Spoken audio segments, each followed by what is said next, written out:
I'm not very happy with courts in general, not just the Supreme Court. Why not? The courts, over time, have always responded to the dominant class in society. In the early part of this century and the latter part of the last century, the dominant class was the business class. And the courts were writing conservative and free market principles into the Constitution that are not there. I mean, it was a conservative activist courts. Since World War II, the dominant class in this country has become the intellectual class. The people I was talking about before, university professors, journalists, Hollywood, foundation staffs, so on and so forth. And the Supreme Court, all the courts are responding to that class. In fact, they come out of that class and they respond to it. It's really more important to many judges what the law schools say about them and what the Washington Post and the New York Times say about them than anything else. And they'll begin to move in that direction, which is a leftward direction. This is what I spent my morning doing.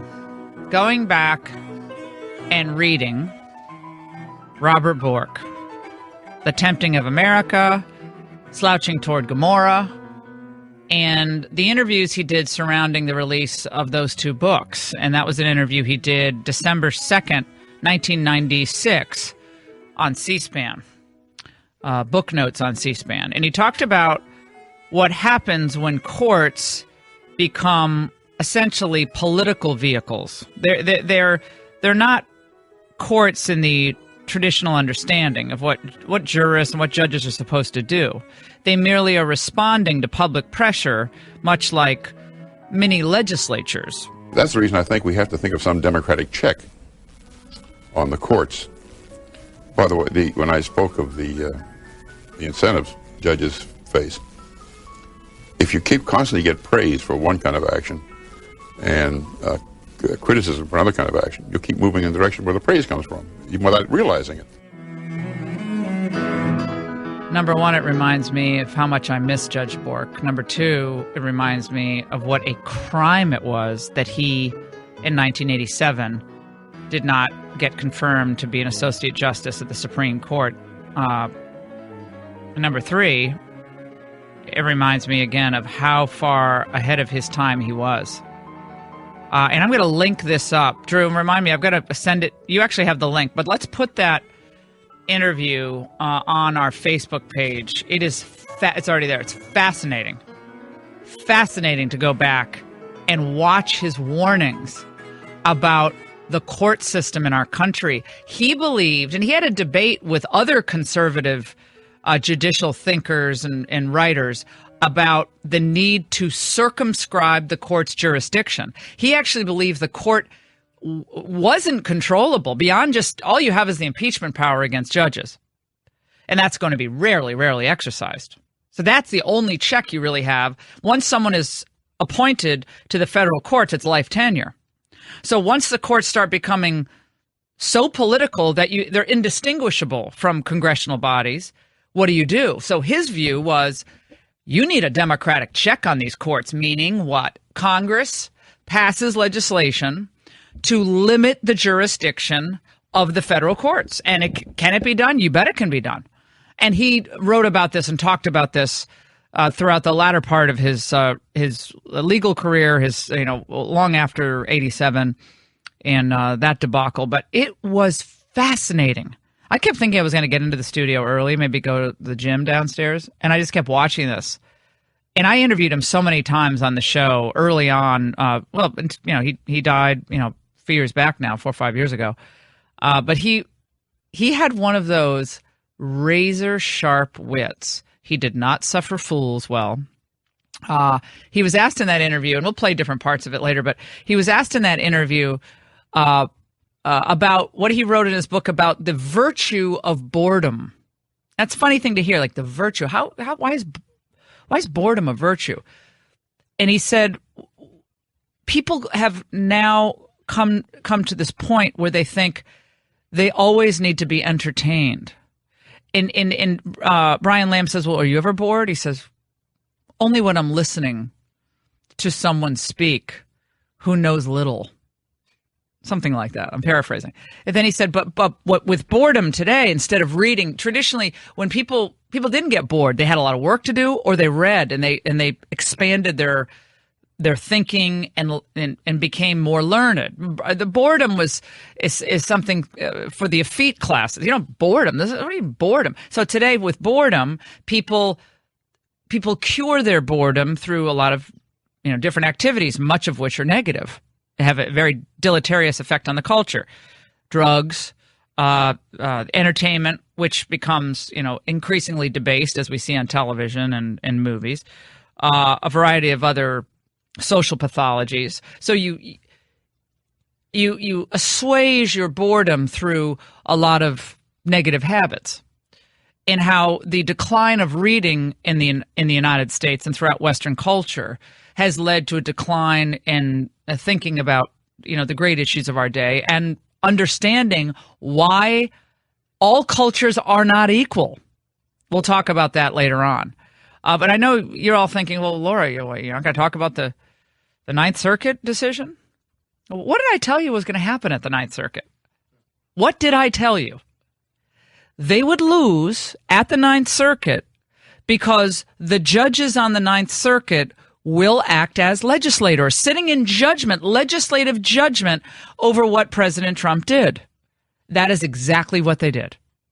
They came up with absurd theories of standing, which standing refers to whether or not an individual or a corporation, or in this case a state, has the legal right to bring a case. How does Washington State and Minnesota have standing to allege constitutional violations for individuals? How does a state say that there is irreparable harm done because someone was inconvenienced because they couldn't get into the country, I guess, on a green card or as a refugee? That's a wild thing that a state can say that is, number one, irreparable injury. It's not irreparable, it's temporary. Irreparable injury, and that they have the standing to raise that issue as a state body for students, let's say at a university who want to get back in, they're on a student visa or something. It's ludicrous.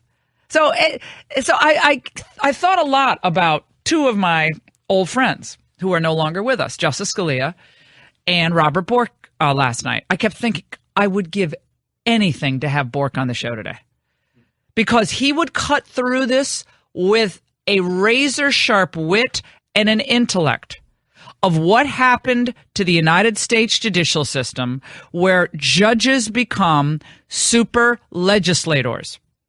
You know what happens? And he said this very clearly in this interview. We have less freedom. Our freedom is diminished when unelected judges can act as if they're campaigning every 2 years. Our freedom is diminished as a representative democracy because this law, 8 U.S.C. 1182F, could not be any more clear. That's what Donald Trump said yesterday or the day before when he spoke, and he read the entire statute, which was unnecessary, but he did it anyway. He's not a lawyer, but he knows. I mean, that's a very clear statute. He has every right to do what he did. Now, you can argue about the rollout, and I have. You can talk about the messaging, and I have. But just the law on its face now, we're to believe, doesn't mean what it says. The four corners of the statute, they don't mean anything. Because an unelected judge in Seattle, in the federal court in Seattle, didn't like the outcome. So we have outcome-based judging. What do I mean by that? The judge in Seattle, Judge Robart, who, by the way, is a Patty Murray judge. He wasn't a George W. Bush judge. Patty Murray urged George W. Bush to put this district court judge on the, in the Seattle district court system. And it was like a trade-off. They do this a lot on the lower courts. So they do this a lot. When they have a logjam and another confirmation, they'll say, okay, you give me this, I'll give it. This is what happens. But this is a Patty Murray judge who decided he didn't like the headlines that he was seeing. He didn't like the news coverage. Now judges are susceptible, as Judge Bork said in that soundbite, that judges are more concerned with the way the Washington Post and the intellectuals said at the universities think about them than they are concerned with the four corners of a statute or what the original intention of our framers were. To many judges, what the law schools say about them and what the Washington Post and the New York Times say about them than anything else. And they'll begin to move in that direction, which is a leftward direction. And that's exactly what's happened. 855-40-LAURA. We know right now that our freedom, our belief in the representative democracy, it's undermined in a lot of ways. It's undermined when we feel like congressmen and legislators drag their feet on issues that have to be tackled. For a variety of reasons, they drag their feet. They say they're going to do one thing, and then they get into office and they don't do it. There's someone like Donald Trump who said, I'm going to come in day one, I'm going to repeal and replace Obamacare, and then we don't have a Republican legislature, even though they have the dominant votes in the House and the Senate. 8 years later, they still don't have agreement, Senate and House, on a replacement bill. 8 years later, and they still can't agree on what the replacement of Obamacare should look like, or the messaging. Now, I guess I find that to be difficult to even say, let alone believe. It's very frustrating. Got frustration directed toward the legislative branch. We have a lot of frustration directed at the judicial branch because judges are engaging in outcome-based consideration of cases. They figure out a way to judge it to get to the outcome that the dominant culture wants. We saw this in the gay marriage cases. We saw this in the way the Obamacare case was decided by Justice Roberts.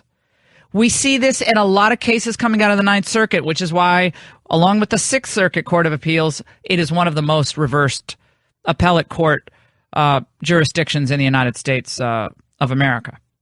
The outcome is more important than what the law says. Think about that.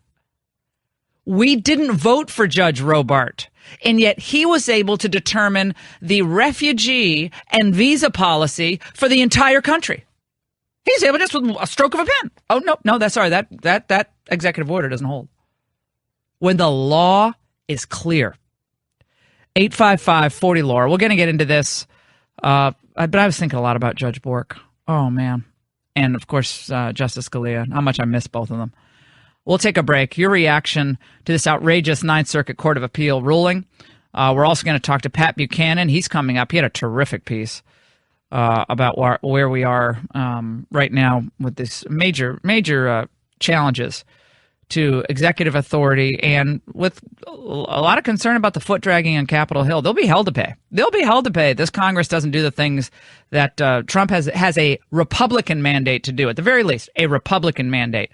Kellyanne Conway on Fox and Friends yesterday was pushing Ivanka Trump's clothing line, and people are going crazy over that, and that's created another side issue. Your reaction to that? Whether Trump should engage in some type of ethical or disciplinary action against her? They're going to push him to do that, but it looks like he's going to stand firm with Kellyanne. Is that the right way to go? Or is he setting himself up for problems? I think the Democrats are putting a lot of ideas in a basket of impeachment, and I see that. I hear it. It's online. It's being said on cable news this morning. They better be very careful how they handle these types of issues. And we love Kellyanne, but they got to figure this out real quick. 855-40-LAURA. We'll take a break. A lot more to get to on your healthy, discerning, and missing Judge Bork and Scalia radio addiction.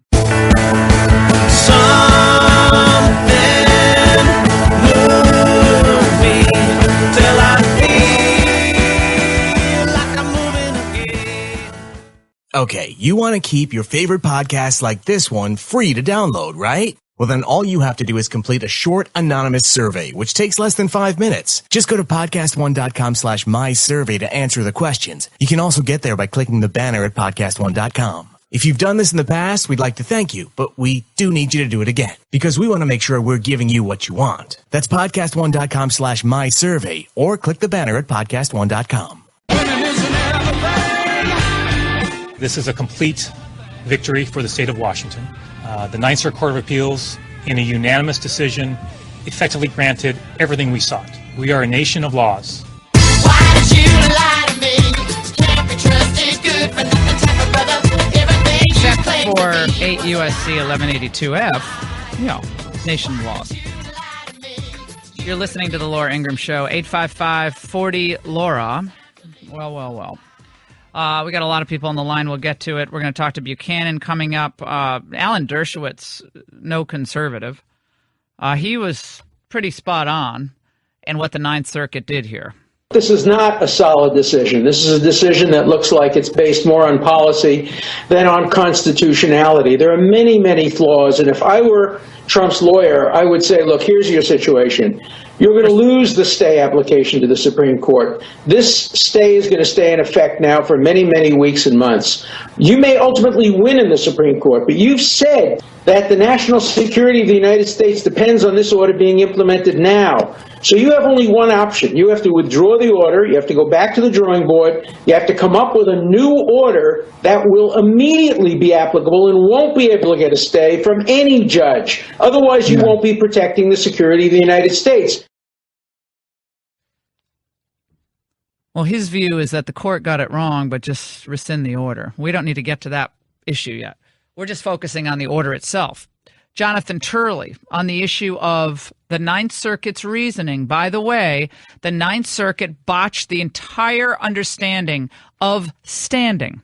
This is a rather curious opinion, and in the art world, it'd be called impressionistic. It's Well done. the courts. The court takes these very broad views of not just the law, but the facts. Mm-hmm. I mean, the administration has said that one of the reasons these countries are on the list is that they don't have reliable ways of confirming information for entry. Not simply that they produced actual terrorists, but that their records, their process, their procedures are not trusted. Yeah, and it's not within the purview of the judiciary to second guess that.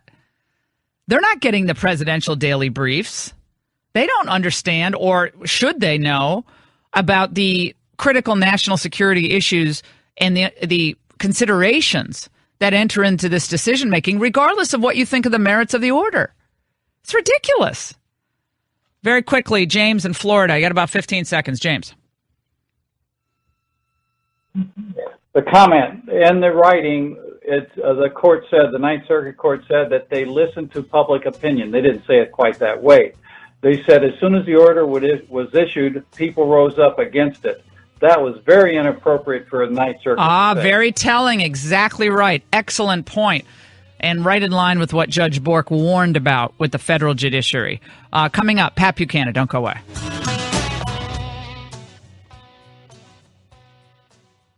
Taste of your love, sweet and wild. Valentine's Day is next week. If you've still not done anything about that, well, don't wait until the last minute. End up giving just an ordinary expected gift. A gift from Sherry's Berries will show her that you planned ahead. You find the perfect gift, and she's going to love them. I promise you. All my friends and family who've had the great pleasure of getting Sherry's Berries love them. And the berries are dipped in white milk and dark chocolatey goodness. You're going to love it. $19.99. That's where they start at Sherry's Berries plus shipping, or you can double the berries for just $10 more. And you need my code to take advantage of this deal, the code Laura. So just go to berries.com. That's BERRIES.com. Use my code Laura. Just hit that little microphone in the top right-hand corner. Type in Laura, and then you'll get access to that special deal. So $19.99. You can do that plus shipping, or you can just, for $10 more, you can double the berries. It's awesome. Again, berries.com, click that microphone, enter Laura for Valentine's Day.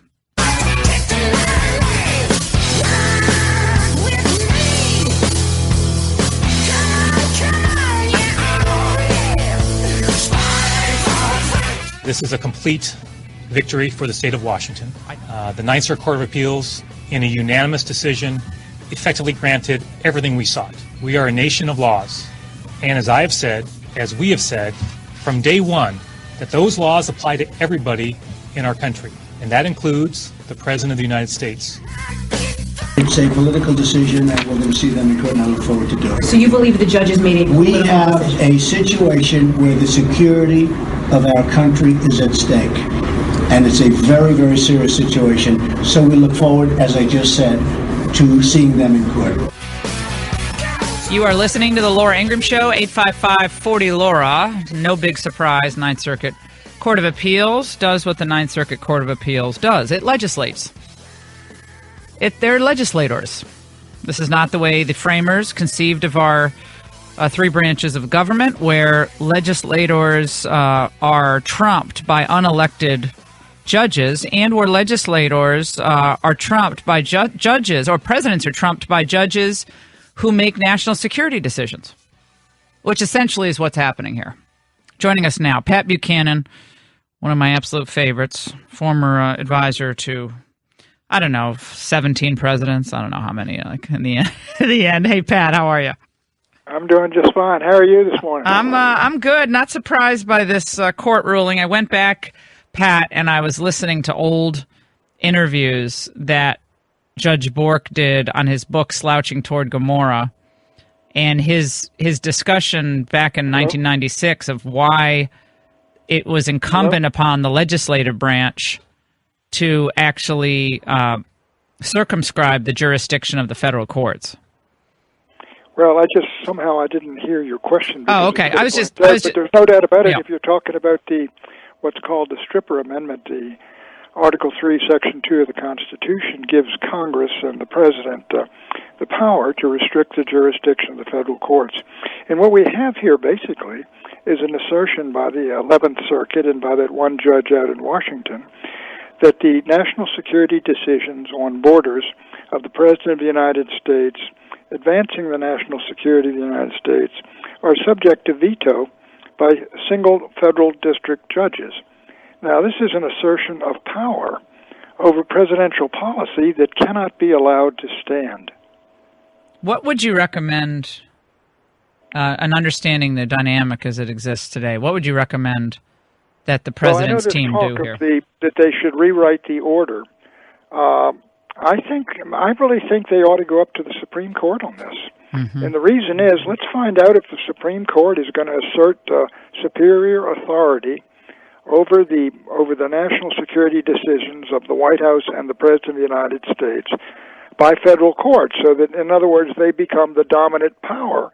I mean, who was it, Lincoln, whoever said the one who decides what the law says, he's the lawgiver. Mm-hmm. Well, and I think that this is something that Judge Bork understood, 30, 40 years ago about what was happening to the federal courts. They were becoming like the law faculties of universities and colleges, because they came out of those law faculties, and they were seeking the approval and the imprimatur, not of what our framers understood the meaning of the Constitution to be, but they were seeking the approval of the editorial boards of major U.S. newspapers. The problem really lies, though. The problem really lies with the executive branch and especially with the congressional branch, that will not stand up to the U.S. Supreme Court, that will not stand up to court decisions, won't restrict their jurisdiction. Let me tell you a story. It's in my upcoming book. I was in a meeting with Nixon and Connally back in, I think it was November of 1971, where the Supreme Court heard a case on whether Nixon could set off a 5-megaton explosion in Chitka to test his SDI. And the court ruled that he could. But Nixon told Connally that if the court had ruled the other way, he would have set the bomb off. Now, in other words, at some point, an executive has got to defy the judges on these matters. As I've got in my column this morning, Jefferson not only refused to enforce the Alien and Sedition Acts, his party impeached Samuel Chase, who had conducted one of the trials. These people acted. I mean, Lincoln was about to arrest the Chief Justice of the United States, who said he didn't have the power to suspend habeas corpus. So you're going to have strong presidents or frankly, you cannot rely upon the Congress. It is a cowardly institution. It simply will not protect its own rights. It surrenders its control over the currency. I mean, the president, its power to declare war has been surrendered to the president. It really doesn't want responsibility. No, which is why we still don't have a replacement for Obamacare. I mean, they don't want that on their shoulders. Sure, they don't want to make a decision where they go home and half of the folks are saying we're going to throw you out. So this is what they're interested in, self-preservation. I guess, at the bottom line, as are we all. Yeah, getting reelected. Well, again, it goes back to the desire to be loved and to retain power, not the desire to do what is right. And a good friend of mine, who's a very prominent attorney in Washington, really brilliant. When this Seattle District Court stay was put in place and the ruling was against Trump, he said to me, Trump should say, make us. He should order Homeland Security to continue the ban in place. And everyone's like, that would be a constitutional crisis. We already have a constitutional crisis. That's what you want. I don't say it's not a constitutional right. Your friend is exactly right. You have to, at some point, defy them. Let me give you one other example. When Mitt Romney, the Massachusetts Supreme Court, the first one, voted 4-3, declared gay marriages to be legitimate marriages and ordered the state to hand out marriage licenses. I urged Governor Romney, just say, I've read the Constitution again. It's not in there. I'm not going to do it. The state legislature and I are going to pass the law saying your ruling does not stand. Defy the court. Well, and I think because there's been no will to do that, the courts have taken more and more power. And it's a natural inclination. They put on those robes, and all of a sudden, they rule our lives. I mean, what was my friend down there, Quirk, a law professor? He wrote about the book on judicial dictatorship. I mean, it was an excellent book, and he argued his whole life for the stripper amendment, as he called it. Article 3, Section 2, just restrict the review jurisdiction of the federal courts and the Supreme Court, which is right there. Congress has the power right there in Article 3. Well, I think this was in order a couple of decades ago, at least, and I mean, I think it began with Brown. Yeah, Brown was a very, very popular decision, but it began with Brown, which that overturned an 1896 decision. Right, and that I think gave a lot of judges the understanding that if you get the accolades from the academy and from the media, then you're doing the right thing. And then the court then proceeded. Look, they said. The Establishment Clause says that, we have to purge all replicas, prayers, any kinds of even pledges of allegiance and things like that from the educational system of the country. And they asserted this authority. Then they said, look, all state legislatures have to be on population alone. And so they kept making all these decisions to remake America, and the court and the Congress of the United States simply accepted it. As did presidents. Excuse me, I heard Nixon say on some of these busing decisions, I just said, look, don't cut off the funds. Send the funds to the school districts. And President Nixon said, as I point out in this book, we can't defy the court. We can't defy the court. Again, like it's an imperial judiciary. So is there anything the court can do? I mean, I think we saw... Well, you have to defy it. It'll keep doing it until it's slapped down. Look at FDR had the same problem. Excuse me. But he had the problem they were declaring his New Deal ideas unconstitutional, so he decided he's going to pack it. And the court had great prestige then. He's going to add one justice for every justice on the Supreme Court, I think, who was over 70. Right. And he was going to add up to 6 justices. And he did it in 1937. And it was a huge firestorm that broke his coalition. And he lost, I think, 72 seats in the House and 38. So it didn't work there, and presidents have forever been apprehensive about defying the court because they're not sure they'll win in the court of public opinion. I think a lot of this goes back to something that I know, Pat, you've written about so eloquently over the years, which is this belief that, and I know we're jumping from the law for a moment, but in multiculturalism, that all ways of thinking are equally as good, that all cultures, and I'm talking about our our belief in the rule of law and obviously coming from British common law and so forth. I want to play a soundbite again from this 96 Bork interview. Let's listen. Multiculturalism is the theory that all cultures are equal. And of course there is in the schools, there's been an effort to prevent people from assimilating to the dominant American culture and to retain separate cultures, Hispanic or whatever, or black and so forth. It is not true that all cultures are equal. They may be entitled to respect, but when we're talking about preparation for success in a complicated society like ours, all cultures are not equal. And yet, that's what it's beaten into kids' head today. The way you're thinking about a representative democracy, no. You have to it has to be outcome-based judging. You have to get to the outcome, regardless of how you have to get to that outcome. It's outcome-based judging. And that's what other countries do. And that's what we have to do. Well, what Bork says is correct, but all cultures are simply not equal in the United States or the West. Ours is, of course, rooted in the Judeo-Christian tradition. It goes back to the 2,000 years at least. It produced Western Europe. It produced the United States of America. It was basically provided the basis of morality and law and all the rest of it. They weren't all equal. And the idea that they are, and Bork is exactly right, there's an idea of equality which is simply, you can say people have certain rights that cannot be taken away from them because of their religion.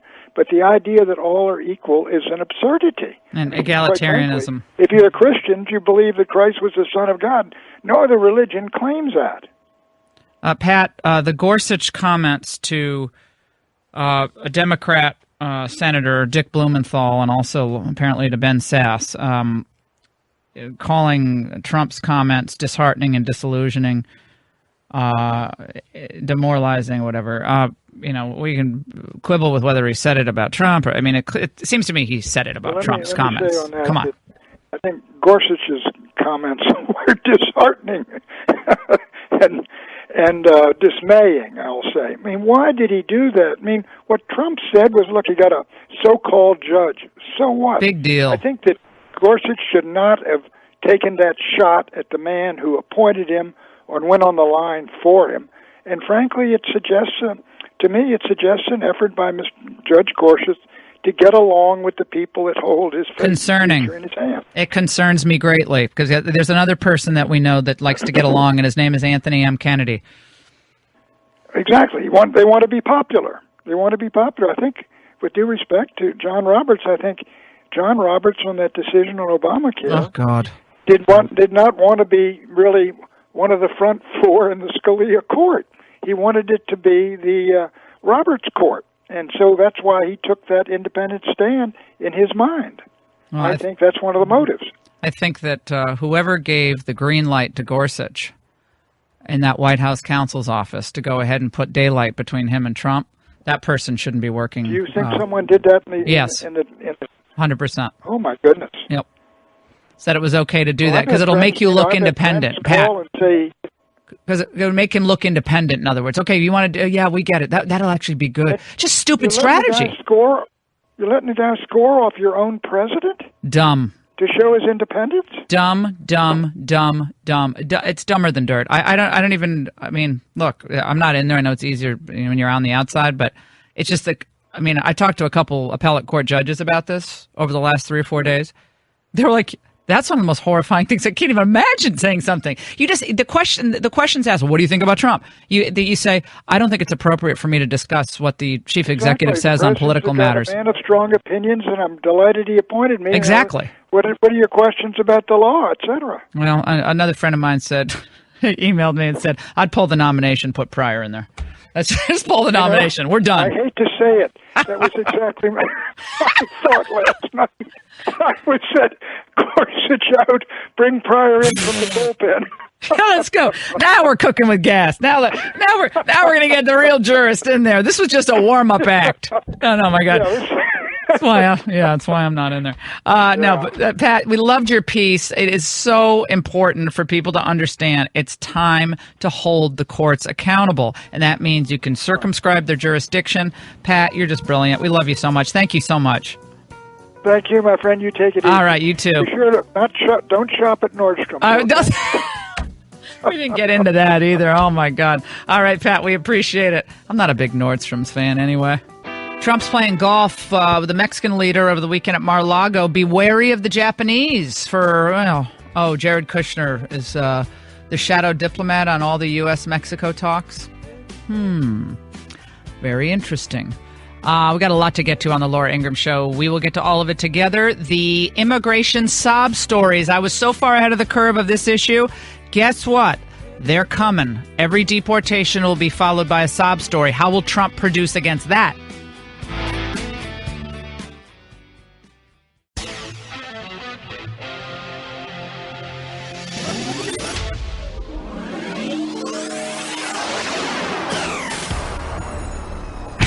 Your healthy radio addiction starts now. Power to the people! The Laura Ingraham Show. Your black is beautiful.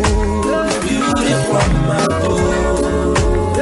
Baby, your black is beautiful. Baby, more you dance.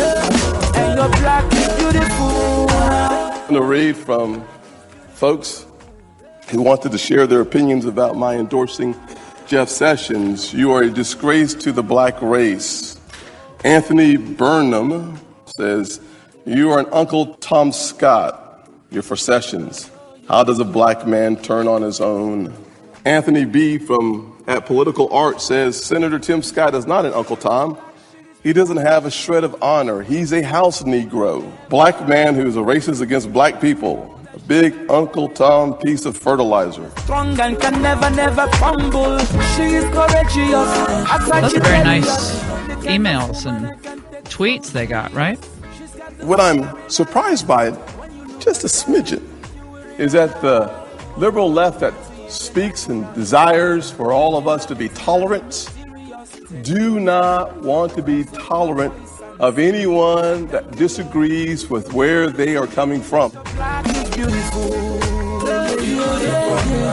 That is Tim Scott, senator from the great state of South Carolina, who does not count as authentically black. For black liberals, Democrats, in fact, if you gave them a bunch of sodium pentothal, they would all agree with all those mean emails. You're a traitor to your race. You're an Uncle Tom, Uncle Scott, Tom Scott. I mean, this is what they think of black conservatives. Look at what they've said over the years about Colonel Allen West or J.C. Watts or Walter Williams, Tom Sowell, and of course, going all the way back to Justice Thomas's confirmation hearings, when it wasn't about Anita Hill. It was about the fact that they had a guy come on the court replacing a liberal icon, Thurgood Marshall, who didn't think like he was supposedly trained to think as reflexively left-wing. This is a circus. It's a national disgrace. It is a high-tech lynching for uppity blacks who in any way deign to think for themselves. And it is a message that unless you kowtow to an old order, you will be lynched, destroyed, caricatured by a committee of the U.S. Senate rather than hung from a tree. Never have truer words been spoken. If you disagree with, in any way, the liberal progressive order, and you happen to be a minority, especially if you're black, you might as well, you might as well have leprosy. They don't want to touch you. You are unclean, and they will destroy you. They'll try to intimidate you, destroy you, marginalize you, demean you, denigrate. This is what they do. Because guess what?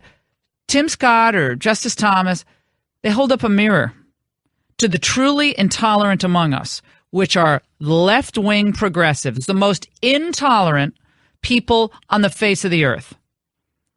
They fear conservatives more than they fear ISIS. They fear independent thinkers more than they fear ISIS. Independent thinkers in their own party. Look at what they're doing to Joe Manchin. Have you seen the stuff they've been writing on social media about Joe Manchin? Oh, my gosh, he voted for the Sessions confirmation, the only Democrat to do so. Senator Manchin from West Virginia. And so they've been, oh, my gosh, that Sally Cohn, the gal who goes on from, I think she's CNN, she just appears on CNN. She said, I have half a mind to pile my family in my car and move to West Virginia and work to defeat Joe Manchin in his next election. Oh, go ahead, Sally. Move to West Virginia. I mean, that's fine. I don't think Joe Manchin's really worried about that. But you see what I'm saying? You cannot break the order on the left. That's why any Democrat who's pro-life is so dangerous, as Democrats used to be. That's why they're not allowed to speak at Democrat events. They're not welcome to Democrat events. They're not welcomed at the left-wing marches because they deign to think for themselves. Remember what Jennifer Holliday said after she decided she wasn't going to perform at the inauguration, after initially saying she would. She performed at Bush's, she performed at Obama's, and she was going to perform because she's an American. In what they said about her and what they did to her. I did think about the African American community, even though Black Twitter really hurt me a lot in the sense of not even giving me a chance, calling me coon, calling me house nigga, calling me angel mama, calling me all kind of names and asking me to kill myself from the Black community. So that was hurtful. Where will she go to get validation for, her view that as Americans we should support the president and hope he does well, and we can disagree with him and sometimes even vehemently, but for ceremonial purposes, the idea that it's some bad thing for a Black person to perform, it's just, that's why so many people, including Tom Sowell and Walter Williams at different points in time, have written about what it's like to be on the Black plantation, Black conservative authors, one after the other. It's time to break free from the plantation mentality that too many of our fellow, Black Americans have when it comes to their allegiance to the Democrat Party. You're free. You can go to any party you want. You can decide the Democrats are great or the Republicans are great, or vote for this Republican in one election, turn around and vote for a Democrat in the next. You're free to think for yourself. But they will make you pay for it. 855-40-LAURA. We have a lot of African Americans listening to this show coast to coast. We've heard your stories before about what it's like in the workplace to be a Black conservative, especially if you work with other Blacks and other liberals who don't like you. We've heard from Latinos who believe that illegal immigration has got to stop and are against amnesty. We've heard from new immigrants from all over the world who people immediately just think, well, you must be for the Democrats because the Republicans are anti-immigrant. And you say, no. I believe in doing it the right way. So they try to destroy you in their own little way, diminish you, demean you, denigrate you for thinking for yourself. And by the way, they do that to some extent to women. Female conservatives have always been, I don't whine about it because, ask me if I care. It doesn't bother me at all. But I think for some women, it is a little bit more difficult to be a hard-charging conservative because they think, well, what are they going to say about me? That I support Trump, and that look, all of these people said Trump's anti-women, so you must be, you must be a female misogynist. How can you support Donald Trump? And how many times did we hear that on social media or on cable news? By the way, Kelly Ayotte, I understand, is walking Gorsuch around the Senate. Who chose that shepherd to take him through? Oh, my goodness. I'd actually rather have an actual shepherd do it. Scott in Georgia is bringing this point up. Scott, go ahead. Does she have a staff? Hey, Laura, I got one main point and two other statements. Yeah. I was calling in regards to Kelly Ayotte. If she's in the room with Gorsuch and Blumenthal, it's essentially two Democrats along with the new Supreme Court nominee. And I just, when I heard that this morning watching the news getting ready for work, I was like, who in the heck decided that? Why don't we just get the leader of the pack, McCain, to do it? Because he'll definitely sabotage. You should have Bill Kristol take her around. Like one of these real never-Trumpers. It's a craziness. Anyone who advised Neil Gorsuch to put daylight between himself and Trump should be fired from the White House. Whoever advised him, whether it was in the White House council or somewhere, should be gone. Because you just don't know strategy. You might be a nice person. You might even be on Trump's ideological plane. But if you actually thought this was a good idea, you need to go into a different line of work because you don't know strategy at all. Neil Gorsuch should have said the following. I don't comment on political issues because I might, if I'm confirmed, I might have to hear this Ninth Circuit appeal. I might have to hear this case. And I don't want to be in a position where people are questioning my objectivity. So I think it's not appropriate for a judge to comment on what the political classes are saying. So that would have shut that down real fast. And also it looks independent. Looks like he's being an independent guy who believes in the separation of powers. Because nobody's perfect. The executive branch isn't perfect. They screw up. The courts can screw up, and God knows Congress screws up. Nobody's perfect, so we have checks and balances. People get, they get hot under the collar. They say things. Maybe they'll even tweet things. But we have three branches of government, and I'm not going to, as a judge, I might sit in judgment of this case, and I'm not going to comment on things that are said about the case or the dispensation of the case. I think there could be grounds for recusing him from this future consideration if he's going around to senators and saying he has a problem with this. 855-40-LAURA. He's not commenting on the underlying merits of the case, but you can see it just has the appearance of commenting on it. It's not good. So I don't know what kids are telling him, yeah, you go out there and you put daylight between you and Trump, and that's going to be a good strategy. Oh, God, help us. Let's go to Jim on line 3 in my home state of Connecticut. And Jim is doing some math about illegal immigration in my home state of Connecticut. I don't know where you're getting the numbers, Jim, but go ahead. Yeah. Well, yeah, good morning, Laura. Love the show. You're a great person. Thank you. I took, they're bragging that we've got 128,000 in the sanctuary cities here in Connecticut. So I'm trying to do the math on this, and it went past the capacity of my calculator. And what I'm looking at is if it's $1 each, it's 128,000. If it's $10, it's $1,280,000. If it's 100, I'm coming up with 12,800,000. 1,000 would be 128 million, and it looks like at 10,000 it would be $1,280,000,000, and that's what they say our deficit is going to be, is 1.3 billion. I mean, is this amazing or what? Well, it's a huge drain on the public budgets across this country. It's a huge drain on the schools. I can't tell you how many people, when I travel, come up to me whose kids go to public schools, and the stories that I hear about the disorder in the classroom, because of all the languages being spoken in the classroom. It's in places where you didn't think this would happen. Now, I'm not talking about San Bernardino, California. I'm talking about Oklahoma City. I'm talking about Omaha, North Dakota. Yeah. What does that cost? Can you really put a dollar amount on what an overcrowded classroom costs a child? Or what a teacher pulled in 4 or 5 different directions because of language and cultural barriers? Can you put a dollar amount on that? I think that's pretty hard to do. Let's go Craig in Georgia, line 4. Craig. Hey, look, Laura, good to talk with you. And the reason I'm calling is the fact that we've been talking. Well, they're really the demo-Nazis and the Hollywood hypocrites. And the problem you have is you can't even have a dialogue with these people, because that's what the word dialogue means. It means to talk through an issue.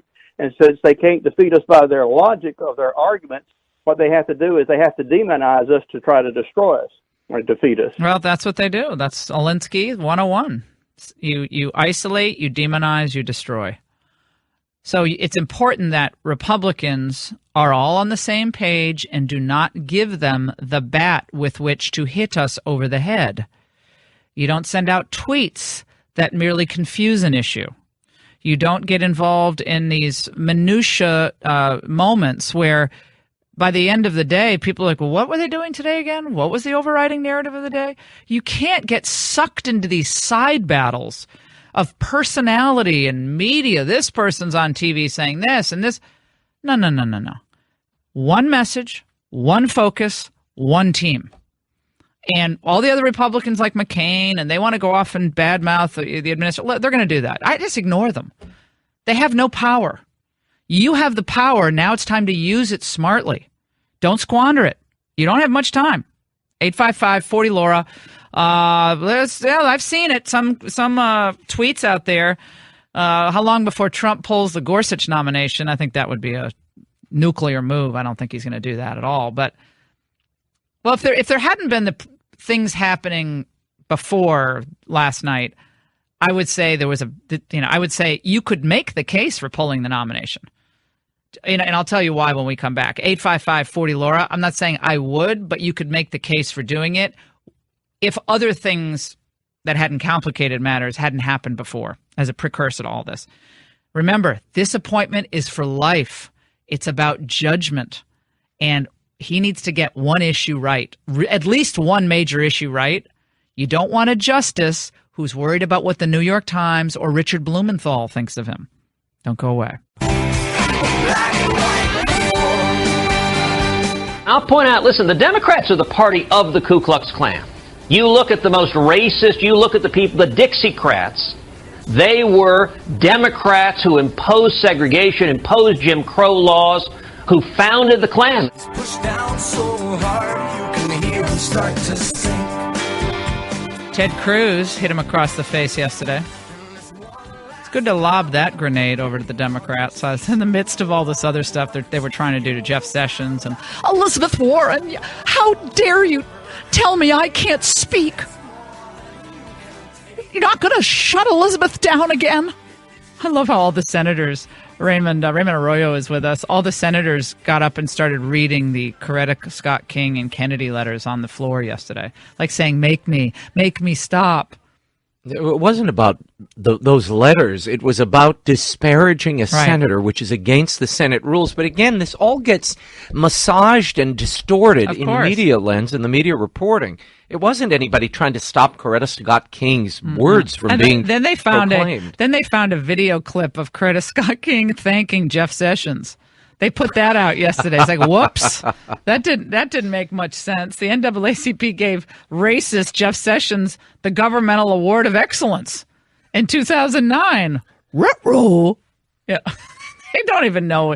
So the left is just falling all over themselves as well. All right, back to Gorsuch. Okay, you could envision a scenario, and I'm not saying I would approve of this scenario, but you could envision a scenario where, given how important this seat is on the Supreme Court, lifetime appointment with all the horrific decisions that have been handed down, going back to Roe all the way up to the Obamacare decision, that after we learn that he goes behind closed doors with Kelly Ayotte and starts to smash Trump, saying it's demoralizing and disheartening that Donald Trump would talk about the judiciary this way.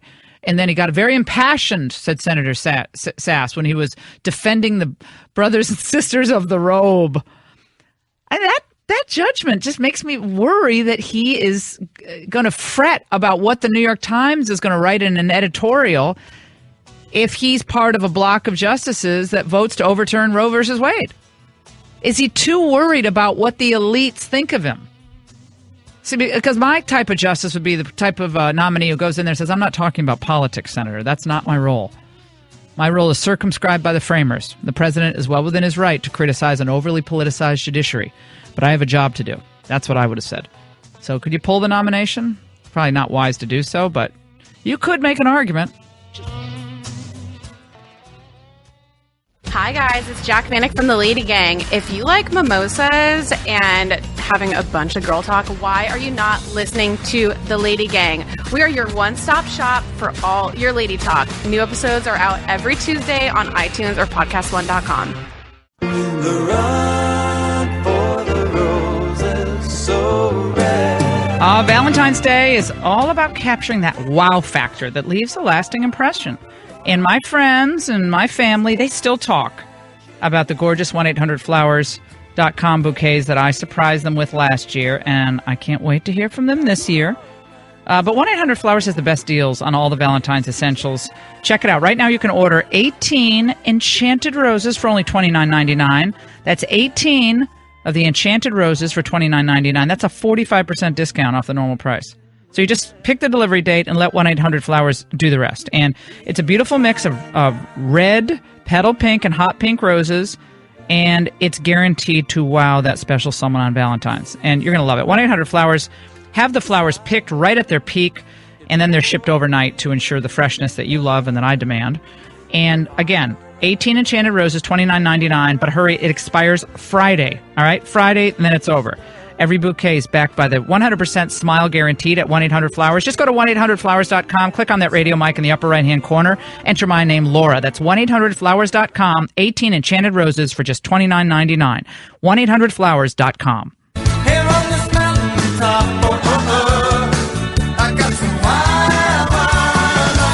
Courts seem to be so political, and it would be so great for our justice system if they would be able to read a statement and do what's right. The historical precedents are chilling. I will say some of the most dangerous autocrats of the 20th century. Yeah. Their two goals were to first undermine an independent judiciary, and second, to undermine a free press. This crosses a bright, bright line.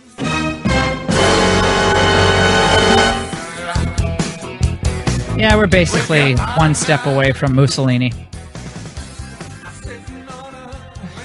Joe Scarborough needs to... Joe Scarborough needs a history book. American presidents in the 20th century. FDR, Andrew Jackson, Barack Obama has criticized Lincoln. the judiciary. Not only criticized, they've tried to manipulate, stack the courts, do whatever they needed to ignore the order. I mean, this is the oldest trope for a president ever since Jefferson. You know, back in what is it, Marbury versus Madison? Oh, yeah, make us. He said, okay, you've got your order. Who's going to enforce it? Yeah, enforce the order. Go ahead. Try a different roll and that'll be your activity today. Goodbye. Yeah, first of all, there again, we always talk about the arguments you could make. You could make an argument that when one district court judge in Seattle comes down and says, no, the immigration order that the president signed is now invalid, at least temporarily, for the whole country. One judge in Seattle comes down and rules that last week.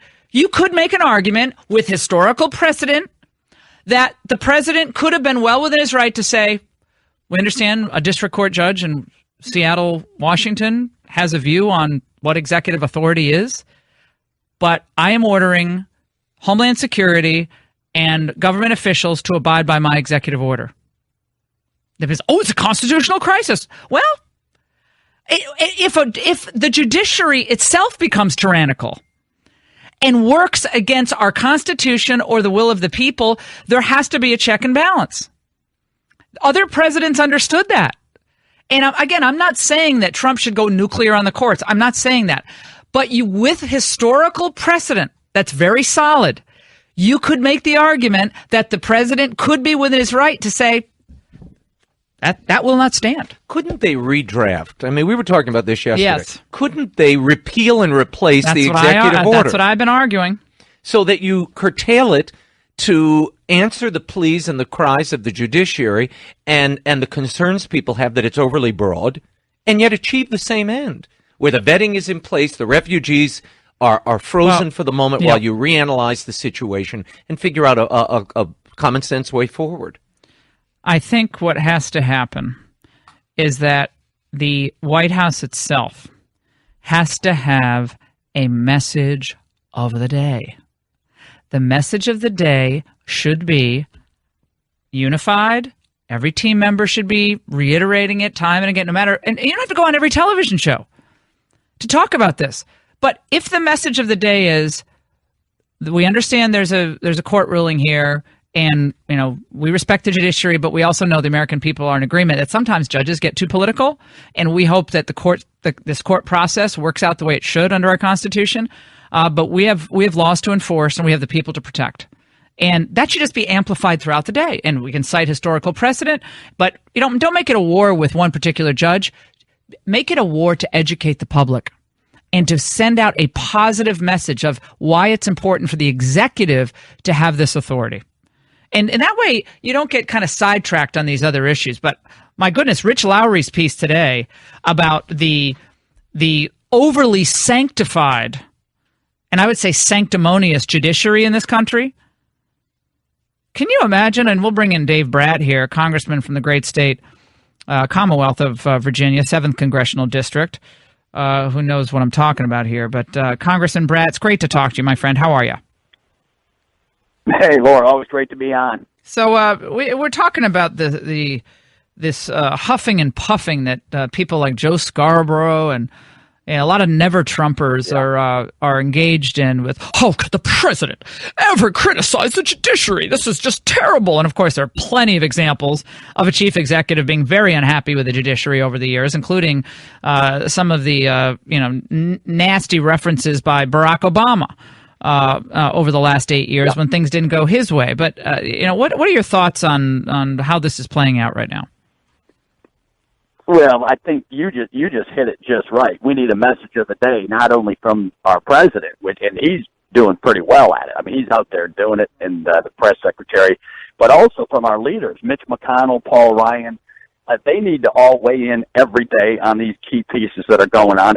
After the inauguration, the next day we had that huge march by the progressive left, and just terrible language on placards, and they're ruling the day. They're stealing all the press. And then the left blogs come out and push their message. And then the mainstream media picks up the leftist blogs and just the horrific language from these activists. And it's fake news. And then our side doesn't push back. Republicans are kind of used to playing by the, rules and following the rule of law and that punching kind of thing. bags.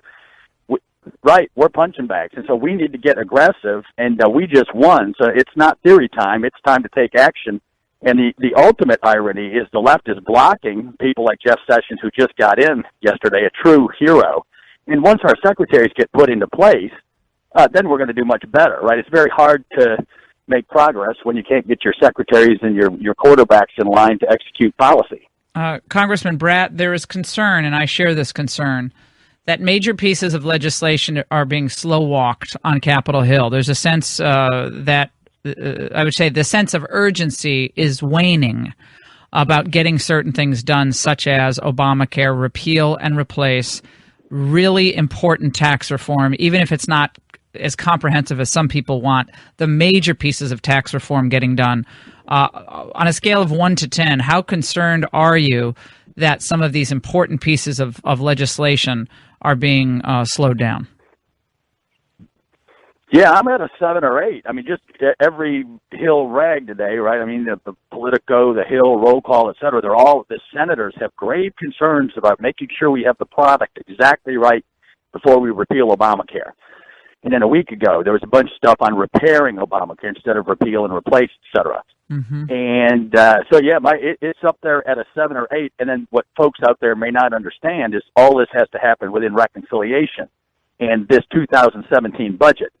And then in 4 more months, we're going to do another budget and reconciliation, which allows us to do corporate tax reform and get some economic growth. And I talked to Larry Lindsey, the Harvard guy who did Reagan's tax plan.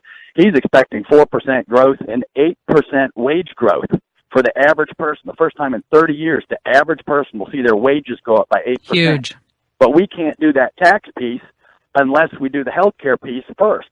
And so you're right, the alarm bell should be ringing, right? And Paul Ryan and Mitch McConnell should be out there every day. This has to be done. Healthcare has to be done in 2 months. Done. Date right? certain. February, March, done. Date certain. Has to be done. Certain. What is it? Every Republican should know this. They should know that if anybody's pushing back and trying to slow walk this stuff, they're against getting rid of Obamacare, and then we own it. And right, it is imploding. And so reformers like Scott Walker in Wisconsin, et cetera, who have done serious reform, they say, once you start reforming, you don't get to do it halfway. You finish it, and then we got to get back to private sector health care where you get to meet your doctor and you spend dollars out of your wallet or out of your HSA, and you're going to be more careful, and that will drive down health care costs. And we'll have our people be very happy with what they're about to see happen. Now, when you look at the left, they are usually reading from the same hymn sheet. They're usually on the same page when it comes to messaging. Or they'll appoint someone to be the lead messenger. So it was Elizabeth Warren was going to say all the racially charged things about, or at least most of them about Sessions, and she would carry the football for the day, and then they'll move on to someone else. But it seems like we have lots of people off the reservation. This is not a new thing for the Republican Party. But yesterday we had John McCain criticizing the Yemen raid, basically saying it was unsuccessful, which then led to a back and forth with Sean Spicer about the Yemen raid. And of course, John McCain is endearing himself to the New York Times, endearing himself to liberal editorial writers who can't stand Trump, but nevertheless kind of mucking up the narrative for the Trump administration on something that, it seems like, it was dangerous, but it seems like they got an enormous amount of information in that raid, and they killed 14 top Al-Qaeda operatives. But so what's McCain doing? What role is he playing? Well, I think Trump has it right on McCain and Lindsey Graham and some of the other slow walkers. Talk, no action, right? So you've had 8 years. You're in powerful positions. You're chairman of key committees. And what happened to foreign policy over the last 8 years? Disaster, right? And so they've just been giving Trump a hard time on the Russia policy, China, Taiwan, one China, everything, right? And it's a little curious, right, that the most poison, it's in-house toxic, language, it's always by people who competed against him or ran for president in the past. So there's ego involved, and Trump is just a key figure at this time, and he's going to force us, right? The good news is that when you're talking about slow walking, et cetera, as soon as Price gets in with this Friday morning, right, then Trump said, I'm going to start tweeting on health care, and I think he'll get his motivational skills are very good. And once he lights a little fire under Congress and the Senate, I think we're going to get moving. And he's going to show you who the slow walkers are. Good. Well, I think that's critical. That's critical. If Mitch McConnell is a wily old dog, okay, he's a wily guy. And if he doesn't want Obamacare to be decided this year and to be reformed and repealed and replaced, it won't happen. So it's incumbent upon Trump's team to get up there on Capitol Hill and say, this is what I campaigned on, this is what you're doing, and you offer your input and you give us your piece of legislation, would love to work with you on it, but this is happening. This can't be pussyfooting around Mitch McConnell because he's been the old lion of the Senate for so long. This is a mandate from the American people, and I want it done. I hope Trump's team is doing that. I have confidence that they will do that, and I hope they are. Oh, I think they will. And people need to realize it's not just health care, right? Health care costs are the main drivers of Medicare, Social Security, veterans programs, Medicaid, everything. They're all bankrupt. And your kids will not get any of those programs. They're all insolvent, Medicare, Social Security in 2034. And in 50 years, your kids won't get anything. Mm-hmm. And so this isn't some theoretical little experiment. This is the lives of your kids are at stake. And it's going to bankrupt the country if we don't solve this health care thing. Are the cost curve down? Yeah, I'm sorry to interrupt. There's so much I want to get to. Are the left-wing progressive trolls following you around like they're following around people like Louis Gohmert and others in their districts? I mean, I've been reading stuff about people doing tele-town halls because if they have actual town halls, they're worried about violence breaking out and these black mass people showing up and so forth. What's happening on your front? No, it's going on across the country, and of course the mainstream media won't cover any of it because violence isn't good. When your side of the aisle, right, when we had the grassroots Tea Party movement 6 years ago, they'd go to a park and it'd be cleaner after they left. No toxic signs. You look at the Women's March the day after, Madonna's going to blow up the White House, Judd is swearing her head off. I mean, it's just grotesque. So the left covers themselves. But yeah, I had a teletown hall, Facebook town hall. I got 30,000 hits in an hour, and over the course of that day, 30,000 negative hits, right? So that's not my Democrat friends in the community, right? When you get 30,000 hits, no, those are bots in an hour or so, right? And so and then if you tell the truth, right? Everybody should go out and Google, right? It's called Soros is funding all this stuff. It's called Indivisible, and then the second thing is called Resistance. Right? And the press doesn't know this. So I'm out with 20 press people in the hall after votes yesterday. I tell the press, hey, why don't you win a Pulitzer, right? You guys are supposed to be investigative journalists. Why don't you go look up resistance and Indivisible. Indivisible, and you'll win a Pulitzer because it's the number one story in the country right now. People are raiding Congressman's office. McClintock got dragged out of a town hall by the cops to keep him safe. It's just unbelievable. It's just toxic negativity. And the difference is, right, the press is saying this is the Democrats' Tea Party movement. It is not. The Tea Party was about taxed enough already, following the Constitution, Obamacare repeal, the country, Obamacare repeal, exactly, right? And what is left? Not one idea.